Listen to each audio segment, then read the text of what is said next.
السلام علیکم دوستو، کیسے ہو آپ سب؟ میں ہوں عریج اور آپ ہیں اس وقت میرے یوٹیوب چینل عریشہ ناولز پہ۔ تو آج ہم ریڈ کریں گے ناول جنون وحشت کی وحشت جنون کی قسط نمبر 42۔ تو چلیے پہلے ریویو دیکھ لیتے ہیں آج کے ہمارے ٹاپ 7 ریویوز ہیں ہمیشہ کی طرح۔ فائزہ راجپوت نے بہت زبردست اور بہت لمبا سا ریویو دیا ہے جو کہ بہت مزے کا ہے، اور اس کے علاوہ ہمارے پاس ہیں انیلا ملک، ان کا ریویو مجھے بہت پسند آتا ہے، اور اس کے بعد صبرین کا کمنٹ بہت زبردست تھا، بہت مزہ آیا جی۔ بالکل روحی کا جو ٹویٹی ہے نا وہ پیمپر گندا کرتا ہے، آپ کی ٹویٹی نہیں کرتی تو ہمارا کیا قصور ہے بھائی، روحی کا تو کرتا ہے۔ اس کے بعد انیزہ ذوالفقار کا کمنٹ بہت زبردست تھا، ان کا بہت تفصیل سے تھا، مزہ آیا پڑھتے ہوئے، اور ایڈٹس کو سمجھ نہیں آیا تھا کہ روحی کا ٹویٹی والا کیا سین ہے۔ تو ٹویٹی والا سین یہ ہے کہ روحی کے پاس ایک ٹوائے ہے، ایک ٹیڈی بیئر ہے، جو کہ ٹویٹی آپ کو شاید پتہ نہیں ہوگا، ٹویٹی ایک ٹوائے تھا نا۔ کس نے کارٹون دیکھے ہوئے مجھے ضرور بتانا، میرے اپنے موسٹ فیوریٹ کارٹون تھے وہ، تو وہ ٹوائے میرے پاس بھی ہے، میں کسی دن دکھاؤں گی آپ لوگوں کو۔ تو وہ جو ٹوائے ہے وہ اس کو اپنا بیٹا سمجھتی ہے، جو کہ وہ بیچ دیتی ہے اپنے باپ کو، تو یہ والا سین ہے۔ اس کے بعد فاطمہ گل نے بہت زبردست ریویو دیا، اور تھینک یو سو مچ یار، آپ لوگوں کی محبت ہے جو مجھے یہاں تک لے کر آئی ہے، بہت خوشی ہوتی ہے آپ کے کامنٹس دیکھ کر، آپ کی محبت دیکھ کر، تھینک یو سو مچ۔ اور اس کے بعد ہماری شیخ سزین بہت زبردست قسم کا ریویو دیتی ہیں، ہمیشہ کی طرح یہ بندی تفصیل سے ریویو دیتی ہے، پھر ریویو میں مزہ ہی آ جاتا ہے ریویو کا۔ تو آج کی ہم ایپیسوڈ سٹارٹ کرتے ہیں۔ تو گائز میں نے نا آپ کو کچھ اور بھی بات بتانی تھی، تو سب سے پہلے تو یہ کہ 27 رمضان سے میں بہت بزی ہونے والی ہوں، اتنی بزی ہونے والی ہوں کہ حد نہیں۔ کب تک بزی رہوں گی یہ بھی میں آپ کو بتاؤں گی۔ 27 رمضان کو میرے ایک کزن بردر کا نکاح ہے، اس کے بعد نا عید کی تیاریاں شروع ہو جانی ہیں، جیسا کہ آپ کو پتہ ہے ہوتی ہیں۔ تو عید کے 3rd ڈے پر میرے بڑے کزن، میرے تایا کے بیٹے جو کہ ہمارے گھر میں ہی ہیں، مطلب ہم ان کے گھر میں نہیں ہے، مطلب ہمارا ایک ہی گھر ہے، سمجھ رہے ہو نا آپ، وہ بھی سنتے ہیں تو اچھا میں آپ کو بتاتی ہوں، ان کی شادی ہونی ہے 25 تاریخ کو، ہم نے ڈیٹ فکس کرنی ہے، 1 تاریخ کو، 2 تاریخ کو، 3 تاریخ کو، 4 تاریخ کو، 5 تاریخ کو میں نے ویلا ہونا ہے۔ ظاہر سی بات ہے، بندہ تھک بھی جاتا ہے شادی کو، تو 6 تاریخ کو میں نے واپس آنا ہے، یہ میں پہلے بتا رہی ہوں۔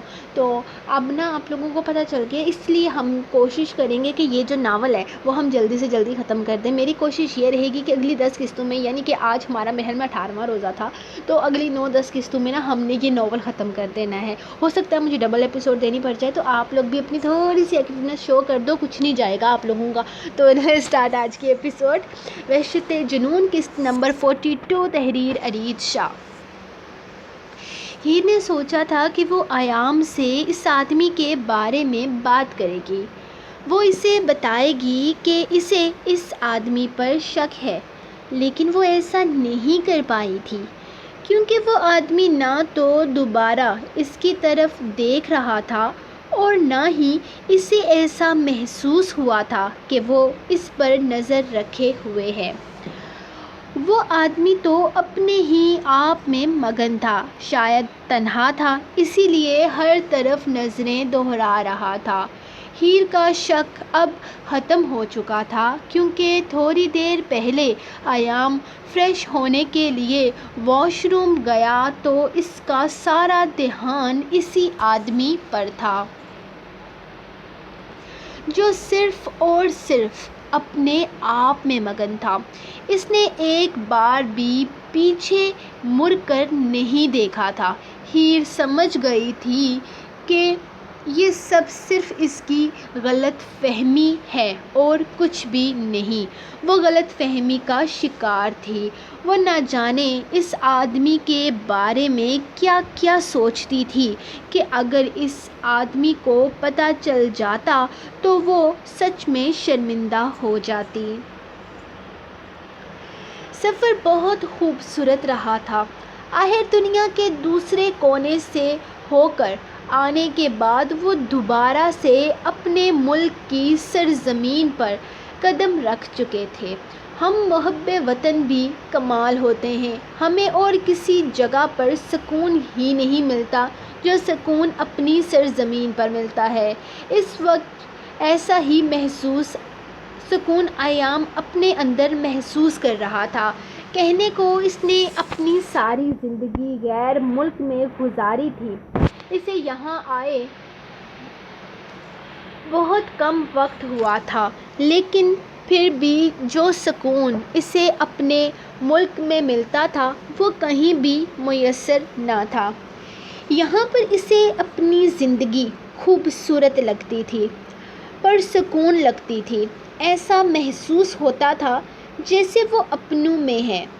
ان لوگوں نے فلائٹ سے آ کر جیسے ہی ایئرپورٹ آؤٹ ڈور میں قدم رکھا تو ایام نے نظریں دوہرائی تھی جہاں اسے کہیں سے امجد نظر آ جائے، لیکن آج وہی اسے لینے آنے والا تھا۔ لیکن تانیہ کو دیکھ کر جہاں ہیر خوش ہوتے ہوئے اس کی طرف بڑھی تھی، وہیں ایام کے چہرے پر مسکراہٹ پھیل گئی تھی۔ جبکہ ہیر نے تانیہ کو بہت خوش دلی سے گال پر کس کیا تھا، کیونکہ وہ ویڈیو کال پر اکثر اس سے بات کرتی رہی تھی۔ وہ اس سے ملتے ہوئے کافی خوش تھی، لیکن امجد کو پوری طرح سے بھلا چکی تھی، جس کا امجد کو کافی افسوس تھا۔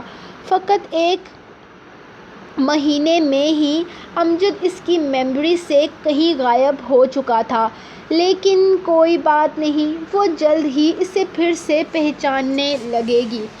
آخر ایام کو پک ڈراپ کرنے کی سروس اسی کی تھی، اور روحی کو تو ویسے بھی آئس کریم کے لیے باہر جانے کا بہانہ چاہیے ہوتا ہے۔ پہلے تو وہ خود ہی اس کے پاس آ کر اس سے بہت ساری باتیں کرتی تھی اور اسے آئس کریم کھلانے پر کشی بھی دیتی تھی، لیکن اب چونکہ وہ اسے بھلا چکی تھی تو اسے یاد آنے میں تھوڑا وقت درکار تھا۔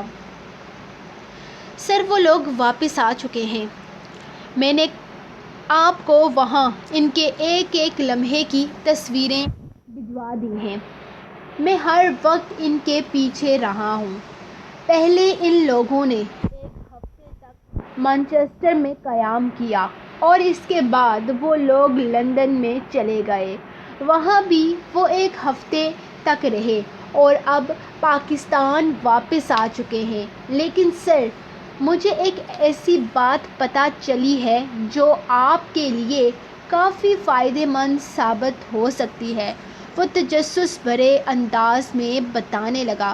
لندن میں آپ سے رابطہ اسی وجہ سے نہیں کر پایا کیونکہ میں اس چیز کے بارے میں سب کچھ پتہ کر رہا تھا اور آج ہی میری واپسی ہوئی ہے، لیکن میں ساری انفارمیشن لے کر آیا ہوں۔ سر، ایام کی جو بیٹی ہے اس کے بارے میں مجھے ایک بہت بڑا راز پتہ چلا ہے جسے جان کر آپ بھی حیران رہ جائیں گے۔ وہ بہت رازدارانہ انداز میں بول رہا تھا، لیکن اسے دوسری طرف سے کوئی دلچسپی محسوس نہ ہوئی۔ نہیں وقار، ایام کو چھوڑو، اس آدمی اور اس کی بیٹی کے بارے میں مجھے کچھ بھی جاننے میں کوئی دلچسپی نہیں ہے۔ اگر مجھے کچھ جاننا ہے تو صرف اتنا کہ تم اس لڑکی کو کس طرح سے وہاں سے غائب کرو گے۔ مجھے وہ لڑکی چاہیے۔ تم اسے کنگ کے بستر تک کیسے لاؤ گے؟ میں نے تمہیں اس وقت منع کیا تھا کہ ہم اس لڑکی کی شادی نہیں ہونے دیں گے، لیکن تم نے اپنے دماغ کا استعمال کر کے پہلے اسے اس شاد سے شادی کروا دی اور پھر اس سے طلاق کے بعد وہ دوسری شادی بھی کر چکی ہے، اور میں اب تک ہاتھ پر ہاتھ دھرے بیٹھا ہوں۔ میں نے آج تک کبھی کسی لڑکی کا اتنا انتظار نہیں کیا، اور وہ ایام سکندر کے ساتھ اپنی زندگی سکون سے گزار رہی ہے۔ میں یہاں اس کے لیے بے قرار بیٹھا ہوں۔ وہ ایام سکندر مجھے چیلنج کر رہا تھا کہ میں اس کا کچھ نہیں بگاڑ سکتا۔ وہ مجھے کہہ رہا تھا کہ میں اس کے آگے ہار گیا، میں یعنی کنگ ہار گیا۔ تم جانتے ہو نا وقار، کنگ کبھی کسی کے سامنے نہیں ہارتا۔ آج وہ لڑکی میرے پاس نہیں ہے، صرف تمہاری وجہ سے، صرف تمہارے دماغ کا استعمال کرنے کی وجہ سے میں اسے حاصل نہیں کر پایا، اور اب یہ تمہاری ذمہ داری ہے کہ تم اسے مجھ تک کیسے لاتے ہو۔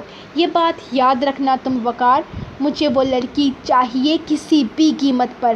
ایام سے یا اس کی بیٹی سے میرا کوئی تعلق نہیں ہے، اور نہ ہی میں ان لوگوں کے بارے میں کچھ جاننا چاہتا ہوں۔ مجھے صرف اس لڑکی سے مطلب ہے جو مجھے ہر قیمت پر چاہیے۔ اب جب تک وہ لڑکی میرے بستر تک نہیں آتی مجھے سکون نہیں ملے گا۔ لیکن یہ بھی حقیقت ہے کہ اس سے پہلے میں ایام سکندر کو ہرانا چاہتا ہوں۔ میں اسے اپنے سامنے بے بس کرنا چاہتا ہوں۔ میں چاہتا ہوں کہ وہ میرے سامنے بھیک مانگے۔ اب اس لڑکی کے حصول سے کہیں زیادہ میرے لیے ایام سکندر کی ہار اہم ہے۔ ایک عام سا آدمی اتنی آسانی سے میری ناک کے نیچے سے میری ہی چیز کو لے گیا، اور میں ہاتھ پر ہاتھ دھرے بیٹھا رہا، کچھ نہیں کر سکا میں۔ اسی لیے اب اس آدمی کو لگ رہا ہے کہ وہ مجھے ہرا چکا ہے۔ میں اس پر ثابت کروں گا کہ کنگ کو کوئی نہیں ہرا سکتا۔ اس کی بیوی کو میں اپنی رکھیل بنا کر اپنی ساری زندگی اپنے پاس رکھوں گا، اور وہ مجھ سے اس کی عزت کی بھیک مانگے گا۔ میں اسے اس کے قابل نہیں رہنے دوں گا۔ میں ایام سکندر کی عزت کو بیچ چوراہے پر لٹکا دوں گا۔ وہ روئے گا، اور میں اس کی بے بسی پر اپنی جیت کا جشن مناؤں گا۔ پھر پتہ چلے گا اسے کہ کنگ کیا ہے، اور اس سے پنگا لینا کتنا مہنگا پڑ سکتا ہے۔ وہ لڑکی اب میرے کام کی نہیں رہی، لیکن اب وہ لڑکی رہے گی ہمیشہ میرے پاس، کیونکہ وہ کنگ کی ہار کی وجہ بنی ہے۔ اسے ساری زندگی میں اپنی رکھیل بنا کر ایام سکندر پر ثابت کروں گا کہ کنگ کو کوئی نہیں ہرا سکتا۔ میں اس پر ثابت کروں گا کہ میری چیز مجھ سے چھین کر اس نے کتنی بڑی غلطی کی ہے۔ وہ ساری زندگی ایام سکندر کے نکاح میں رہے گی، لیکن میرے بستر پر۔ وہ بولے جا رہا تھا، جبکہ دوسری طرف وقار خاموش ہو گیا تھا۔ اس نے اندازہ لگا لیا تھا کہ اس آدمی کو ایام سکندر کی کسی بات سے کوئی دلچسپی نہیں ہے۔ اسے کوئی فرق نہیں پڑتا کہ یہ راز اس کے لیے کتنا فائدہ مند ثابت ہو سکتا ہے۔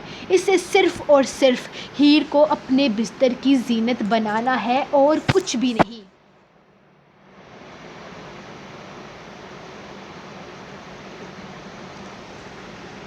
ٹھیک ہے سر، میں آپ کو انفارمیشن دیتا ہوں۔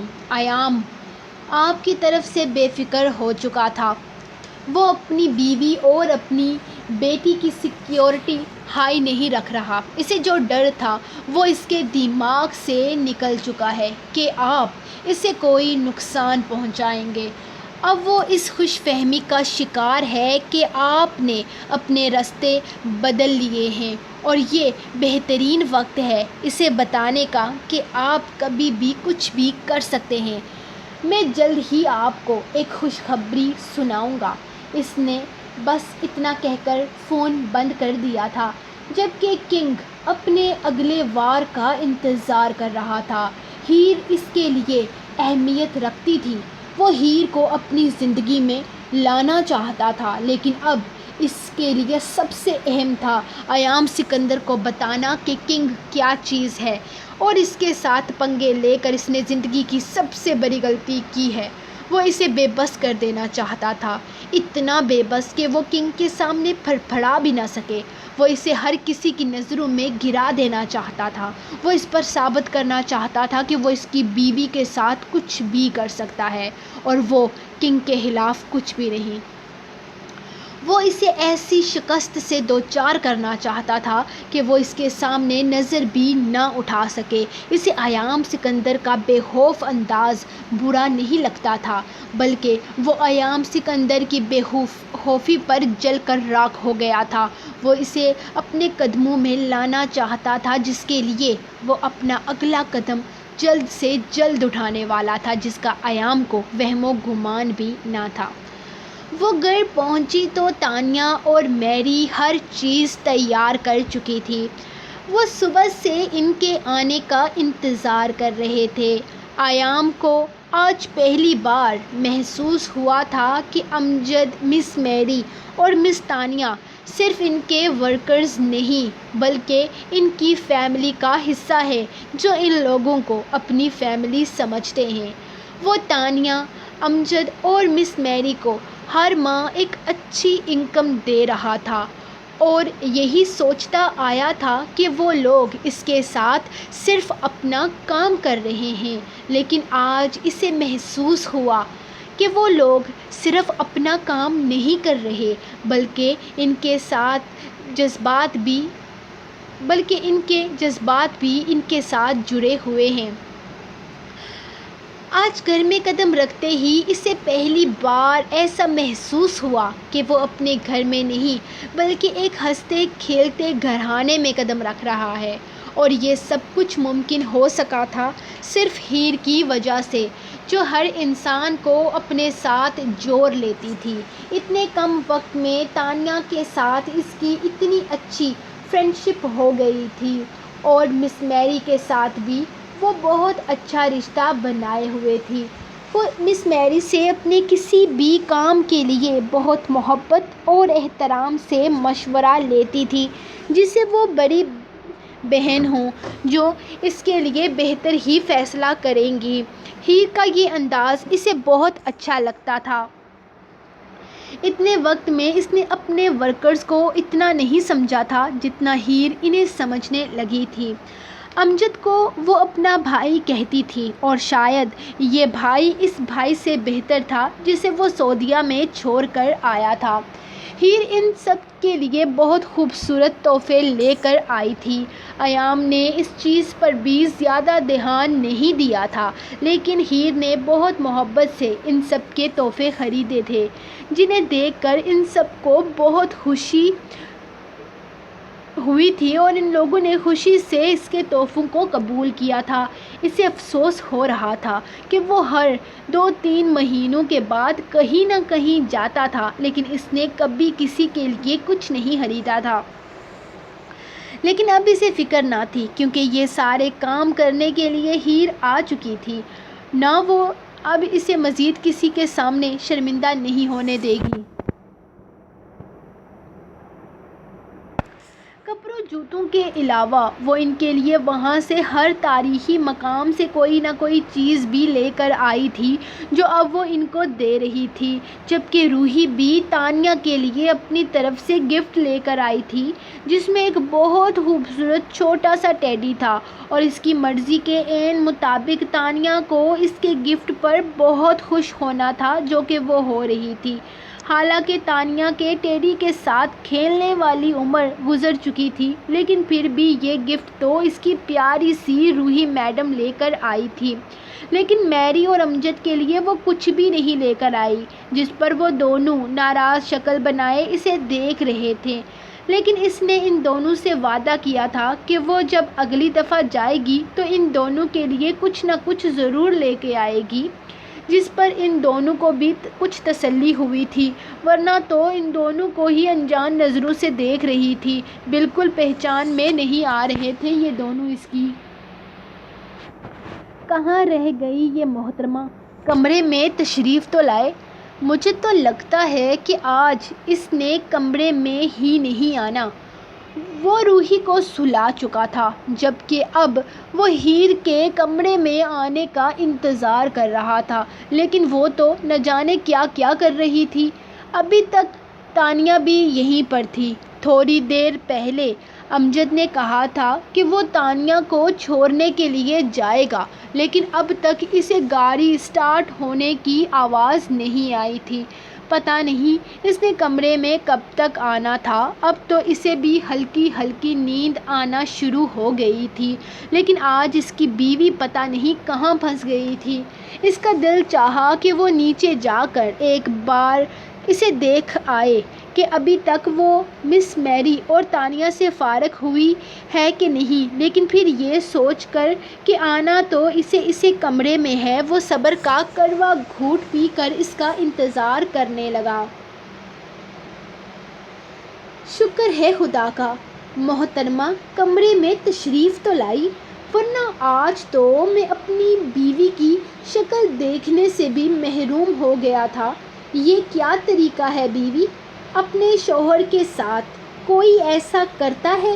یہاں پچھلے 2 گھنٹوں سے روحی کو سلا کر میں تمہارے آنے کا انتظار کر رہا ہوں اور تم ابھی تشریف لا رہی ہو۔ بے وفا، ظالم، انتہائی نکمی بیوی، مجھے اس طرح سے انتظار کروا کر کون سا تمغہ حاصل کیا ہے تم نے؟ دکھاؤ مجھے۔ میرا بالکل بھی ارادہ نہیں تھا تم سے بات کرنے کا، بلکہ میں تو پکا ناراض ہونے والا تھا تم سے، لیکن پھر کیا کروں، تمہاری معصوم شکل دیکھ کر مجھے تم پر ترس آ جاتا ہے۔ مجھے منانا تمہارے بس سے بھی تو باہر ہے نا، اتنا تو شرماتی ہو تم کہ میں تم سے رومانٹک انداز میں خود کو منانے کی فرمائش بھی نہیں کر سکتا۔ وہ اس کے کمرے میں قدم رکھتے ہی اس کی طرف آتے ہوئے ایک جھٹکے میں اسے اپنے قریب کرتا، اس کے دونوں گالوں پر چٹا چٹ بوسہ دیتا اپنے ہی انداز میں شروع ہو چکا تھا۔ صبر صبر صبر، یہ آپ کیا ود آؤٹ بریک شروع ہو گئے ہیں؟ اتنے دنوں سے میں آپ کے ساتھ ہی تو تھی نا۔ اگر آج تھوڑا سا وقت میں نے اپنی بہنوں کے ساتھ گزار لیا تو کیسے آگ لگ گئی ہے جناب کو، اور میں کیوں مناؤں آپ کو رومانٹک انداز میں؟ بلکہ آپ مجھ سے ناراض ہی کیوں ہو گئے؟ خبردار جو منہ بنا کر بیٹھے، اتنے دنوں سے آپ کے ساتھ ہی تھی اور آپ کی یہ سڑی ہوئی شکل اتنے دنوں سے دیکھ کر میں کافی بوریت محسوس کر رہی ہوں، جس کے لیے مجھے تھوڑی سی فریش شکل دیکھ کر اپنا موڈ فریش کرنا تھا۔ وہ نخرے دکھاتے ہوئے شیشے پر سے لوشن اٹھا کر اپنے پیروں کی مساج کرنے لگی۔ یہ ایام کی توجہ ہی تھی جو ہیر کو اپنا آپ نکھارنے پر مجبور کرتی تھی۔ وہ پوری توجہ سے کبھی اپنے پیروں پر لوشن لگاتی تو کبھی اپنے ہاتھوں کو مساج کرتی، جبکہ وہ بھی پوری طرح اس کی طرف متوجہ اس کی ایک ایک حرکت کو دیکھ رہا تھا۔ اتنی محنت کر رہی ہو، یقیناً اس کا اخراج ضرور وصول کرو گی، میں دینے کو تیار ہوں دل و جان سے۔ وہ اس کے ہاتھوں کی حرکت کو دیکھتے بہکے بہکے انداز میں بولا، مجھے کچھ نہیں چاہیے جناب، میں اپنی ایک بھرپور نیند لینا چاہتی ہوں، وہ مزے سے کہتی لوشن واپس اپنی جگہ پر رکھتی بیڈ پر آ کر لیٹی تھی جب ایام نے اچانک اسے اپنی جانب کھینچ لیا۔ نہ جانے من، اتنی محنت کی ہے تو میں تمہیں کیسے بے مراد لوٹنے دوں؟ میں تو تمہارے ساتھ اتنی بڑی ناانصافی ہرگز نہیں کر سکتا۔ اس کے ہونٹوں پر اپنے ہونٹ رکھتے ہوئے وہ پوری طرح بہکتے ہوئے بولا۔ سامنے والے کو اگر اخراج کی ضرورت نہ ہو تو؟ اس کی شدت سے بھرپور لمس اپنی گردن پر محسوس کرتی وہ اس کے سینے پر انگلی چلاتے ہوئے بولی، تو بھی میں تمہارے معاملے میں بالکل ناانصافی نہیں کر سکتا۔ وہ مسکراتے ہوئے اس کے ہونٹوں کو قید کرتا اس کی بولتی بند کر گیا، اور اس کے بعد وہ اسے ساری رات اپنے انداز میں سراہتا رہا۔